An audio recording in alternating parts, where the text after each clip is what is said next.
Salam ma famille, c'est Chronique d'Atlas, j'espère que vous allez bien. Alors le titre de cette vidéo il peut paraître un petit peu provocateur, mais vous allez voir que c'est pas du tout le cas.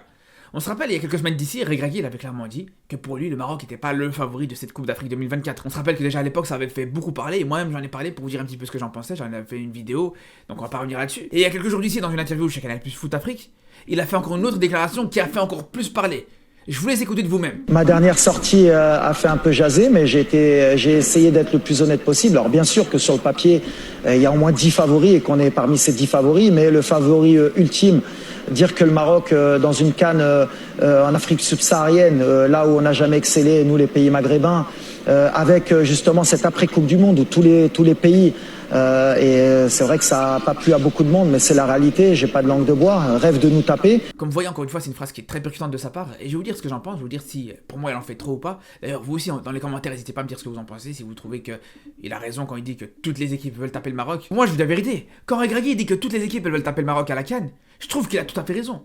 Parce qu'au bout d'un moment, quand t'es la seule équipe du continent à réaliser un exploit, c'est tout à fait normal que tout le monde va vouloir se mesurer à toi. C'est tout à fait normal que tout le monde va vouloir te battre pour prouver que eux aussi ils auraient été capables de réaliser cet exploit-là en fait. C'est comme quand tu joues contre le seul gars du quartier qui a réussi à percer dans le foot.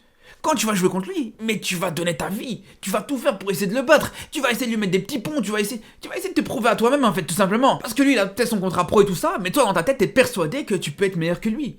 Tu peux être persuadé que ce qu'il a fait lui, tu peux le réaliser aussi en fait. Et justement tu vas tout faire pour essayer de le battre, pour dire à tout le monde, regardez moi aussi, ah il a percé, mais moi aussi, regarde l'autre fois je lui ai mis un petit pont. C'est exactement la même chose. C'est comme n'importe quel exploit. Je parle de l'exploit du Maroc, mais quand t'as un champion en titre, que ce soit de la CAN ou de n'importe quelle autre compétition, mais c'est tout à fait normal que c'est lui qui aura une petite pression sur ses épaules. Comme quand l'Algérie aussi avait son record d'invincibilité, tout le monde voulait battre l'Algérie aussi. C'est pour ça que pour moi je vous dis, la phrase de Regragui elle me choque absolument pas. Surtout qu'on sait encore plus que non seulement il y a le fait de vouloir un petit peu s'approprier l'exploit du Maroc, ce qui est tout à fait normal, comme je vous dis. Mais il y a aussi, en plus de ça, un certain sentiment de revanche. Parce qu'on sait que cette demi-finale de Coupe du Monde, je peux vous dire qu'elle dérange certains en Afrique. Et je parle pas forcément des Algériens, contrairement à ce qu'il y en a qui pourraient faire croire. Non, je parle des Africains en général. Parce que c'est vrai, il faut le dire, c'est vrai que en tant que Marocain, on en a beaucoup parlé. On en a peut-être même fait un petit peu trop. Il y a eu le fait aussi de comparer la CAN et cette demi-finale de Coupe du Monde. Il y a eu tout ça qui a fait que tout simplement, aujourd'hui ça a pu fâcher certains. Et je parle pas forcément des supporters. Alors les supporters peut-être en premier, mais aussi chez les joueurs. Et quand je vous dis par exemple que je parlais pas forcément des Algériens, parce qu'avec la rivalité qu'on connaît entre le Maroc et l'Algérie, on pourrait croire que c'est les Algériens que je vise, alors que c'est pas forcément le cas. Je peux prendre tout simplement l'exemple de Bilal Touré. Quand on sait qu'il y a quelques semaines d'ici, il a tout simplement dit que il trouvait que c'était un manque de respect envers la CAN, de voir certains Marocains encenser cette demi-finale de Coupe du Monde, comparer cette demi-finale de Coupe du Monde à la CAN, etc. Ben, je pense qu'un joueur comme ça, mais c'est sûr et certain qu'il aura absolument envie de jouer contre le Maroc et de battre le Maroc pour le coup. Et je dis pas juste que c'est parce qu'il a la haine du Maroc, qu'il aime pas le Maroc, etc. Mais c'est juste, comme je vous dis, un sentiment de revanche peut-être sportif. Parce que dans sa tête, comme dans la tête de beaucoup de joueurs ou beaucoup de supporters, à partir du moment où nous, en tant que Marocains, on a comparé cette demi-finale de Coupe du Monde à une victoire à la CAN, ben ça veut dire que on néglige la difficulté qu'il peut y avoir dans cette Coupe d'Afrique. Alors que c'est pas du tout le cas. Et c'est justement pour ça que Regragui dit que cette Coupe d'Afrique sera compliquée pour le Maroc, que le Maroc n'est pas forcément favori. Et c'est là où il faut pas tout mélanger.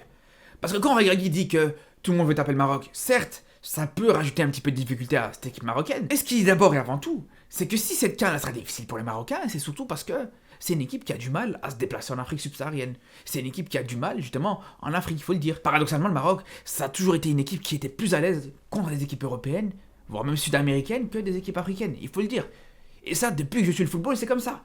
Et je parle pas forcément de cette année 2022-2023. Je parle pas forcément que de ce parcours en Coupe du Monde et cette victoire contre le Brésil. Mais je peux vous citer même des exemples en 2008, 2007, etc. où le Maroc connaissait peut-être ses pires heures au niveau du football africain. C'était des heures très très compliquées au niveau des résultats en Coupe d'Afrique, etc. Mais ça n'avait pas empêché en l'espace de quelques mois de battre une équipe de Belgique sur le score de 4-1 à Bruxelles, ou même de tenir en échec une équipe de France qui venait de sortir de cette finale de Coupe du Monde. Et au Stade de France pour le coup. Et pourtant c'est une période où tu passes pas les poules en 2006 et en 2008 à la CAN. Et en 2010 tu te qualifies même pas à cette Coupe d'Afrique. C'est pour ça que quand on connaît cette équipe du Maroc et qu'on connaît cette différence entre cette facilité de jouer contre des équipes européennes et cette difficulté que tu peux avoir de jouer contre des équipes africaines, tu peux pas te proclamer comme favori pour cette CAN. C'est impossible. Tu peux faire partie des prétendants, tu peux dire bien sûr que tu feras partie des meilleures équipes, etc. Mais dire que t'es l'équipe qui a le plus de chances de gagner cette Coupe d'Afrique, quand tu sais que depuis 2004, t'as plus connu une demi-finale. Quand tu connais justement le football marocain et que tu es conscient des difficultés de cette équipe nationale sur le continent africain, et que en plus de ça, contrairement aux dernières CAN, t'es l'équipe à abattre, mais c'est sûr et certain que ça montre très bien à quel point ça va être difficile. Parce que déjà qu'à l'époque, t'étais pas forcément l'équipe à abattre sur les éditions précédentes de la Coupe d'Afrique. T'étais pas forcément une équipe dont tout le monde avait peur, faut le dire. Parce qu'au bout d'un moment, faut être honnête, même si t'as toujours eu de la qualité, t'as toujours eu des bons effectifs, etc. Mais tu faisais plus peur à personne en Afrique, faut être honnête là-dessus. Aujourd'hui, n'importe quelle équipe, n'importe quelle personne qui connaît un minimum le football africain, s'il a le choix de tomber entre l'Égypte ou le Sénégal, ou entre le Maroc à la CAN, mais jamais de la vie, il choisira l'Égypte ou le Sénégal, il faut être honnête. Pourtant, on sait qu'en termes d'effectifs, en termes de coach, etc., on n'a rien du tout à leur envier, ça, il faut être réaliste là-dessus aussi. Mais ça n'empêche pas que eux, ils ont peut-être l'expérience africaine. Eux, ils ont l'habitude de gagner des phases à l'élimination directe à la CAN, alors que toi, ça fait 2 ans que tu viens de redécouvrir ça. Parce qu'il faut le dire, avant la dernière CAN, t'avais plus gagné un match à l'élimination directe dans cette compétition depuis 18 ans. Donc ça, c'est quelque chose à prendre en compte, c'est sûr et certain. Et c'est là où, personnellement, je pense que quand Regragui se décharge un petit peu de ce statut de favori, au-delà du fait que c'est de la com, que c'est aussi pour se retirer de la pression, etc., il faut être réaliste, c'est aussi pour ça, il faut le dire. Je vous donne un exemple. On connaît par exemple la malédiction du champion en titre. Ça concerne par exemple la CAN ou même d'autres compétitions. On sait que quand tu viens de gagner la CAN par exemple, juste après c'est très difficile de récidiver, c'est très compliqué de refaire le même exploit. Et ça c'est en grande partie pour reprendre la phase de Regragui parce que tout le monde veut te taper, parce que t'es très attendu. Mais sauf que la différence c'est que le champion en titre, ok il est attendu, ok tout le monde veut le battre, etc. Mais à la limite lui, sur la dernière CAN, il a engrangé de l'expérience. Il la connaît cette compétition mieux que personne, il a été jusqu'au bout de la dernière CAN, donc il sait comment faire. Alors que toi, tu vas être attendu, t'auras cette pression sur les épaules, t'auras toutes les équipes qui voudront te battre. Mais malheureusement, sur la dernière CAN, t'as pas forcément été en réussite, t'as pas su engranger l'expérience qu'a pu le faire un champion en titre par exemple.